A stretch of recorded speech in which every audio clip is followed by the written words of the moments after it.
Hello everyone, welcome to another exciting episode of Talking Point with me, Papri Das. Our guest today is Anita Kaul Basu, the director of Big Synergy. As a media professional, Anita has donned several roles, but not at the cost of her family. Let us find out from her how she strikes this perfect balance. Hi Anita, welcome to our show. Hi.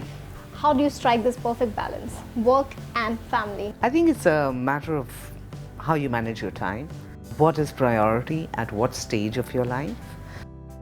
For me, it was really important to stay connected with my family. It's very important how I brought up my kids. That was of primary importance to me.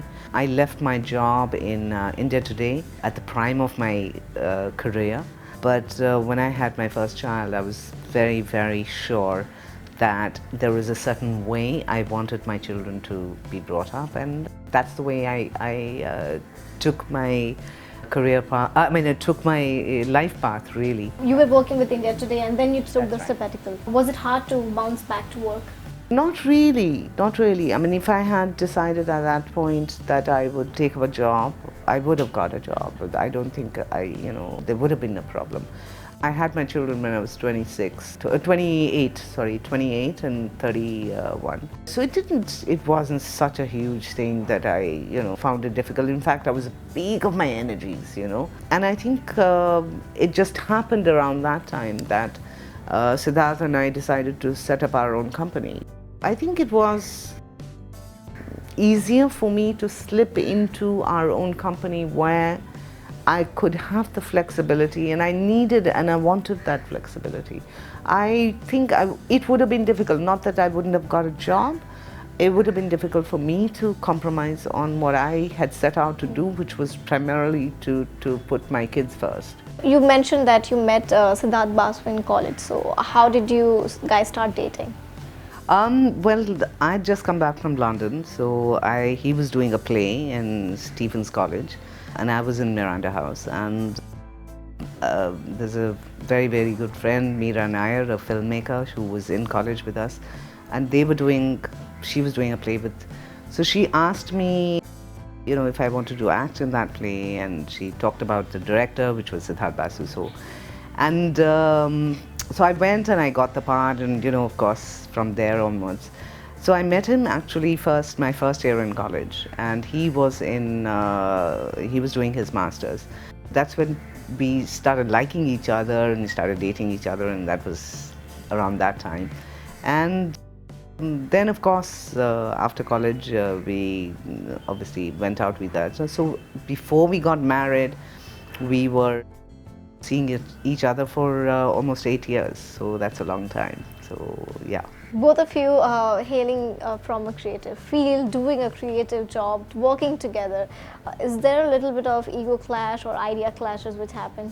That you put two people together, they are going to have a difference, and two very strong-minded people together, then you're going to have many more differences. So in that sense, yes, the initial part of it was very, difficult, but I think we worked our differences. We sort of really said, okay, you're good at doing this, maybe you can take on to this. And I learned a lot as I was going along. I was learning because I look after a huge amount of the company's processes. So I learned that as well. I mean, it's not that, it was a one-way thing, but at the same time, he's an extremely creative person. He's not so sort of production-oriented or something. So I really, we had, the differences were set apart, and then we work towards one goal, basically. It has to be done like that. We have our arguments about things, but I think nothing that cannot be resolved, and that's why we are here. You started off as a journalist, from there to television production. How did that happen? Well, effectively, it's a symbiotic relationship, isn't it? Life was so crazily different, and it's so easy in that sense. And we used to just run around from pillar to post we didn't have any technological accoutrements, recording devices, this, that, nothing. Just go right, and hope to God that you've written right. So life has changed dramatically, But for me, I think enjoying those, it was immensely enriching experience. I've worked with India Today. Arun was a fantastic boss, and we had a lot of very, very bright young journalists who are names by themselves now in a big way. But the transition was very easy. It was very easy transition. I relearned, actually, coming to your primary question, there was a lot of relearning and learning for me. Everybody actually was trying to figure out what television is all about, really, and what the other aspect, all you saw was basically what is coming on your screen. What goes behind it, you didn't know. No. You didn't know that. So that was the most challenging part, that was the most interesting part, and that was the most engaging part for me, I think, personally, so yeah. So tell me, from your perspective, which had been the benchmarks in reality TV shows? Yeah. See, I think there is no doubt about the fact that television really took a 360, turn when KBC came along. I think nobody expected that show to do as well as it did. When you had Z and Star and any of the international broadcasters set up here, they followed to a certain degree what was already happening on Doordarshan. Yeah. Okay. To a certain degree, they didn't push that envelope. But what did happen was that Star TV at that particular point was at its lowest. Suddenly, I think Mr. Murdoch, he said, okay, there is this show which is internationally doing very well. Who wants to be a millionaire?